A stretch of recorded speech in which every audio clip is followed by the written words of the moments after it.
25. Kaya kampante kami na yung 26 na yon sa Pasko sa kulungan magpapasko lang. Kasi non-payable yun. DPWH engineer, may mga 20 DPWH 5 contractors.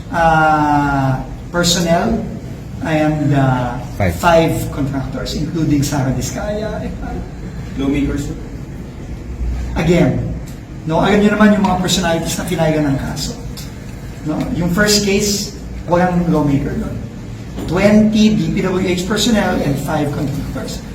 Ngayon, sa mga susunod na kaso na mayroon ng mga either finayagan or refer, kailangan tatanungin natin si Ombudsman kung kailan ang filing sa Sandigan Bayan ng mga kaso. So, but did the Ombudsman tell you na yun yung isusubo sa 25? Oo, kasi yun ang ready na. Yun ang yun ang first in, first out naman ng Ombudsman. Okay. Kasi tsaka ready.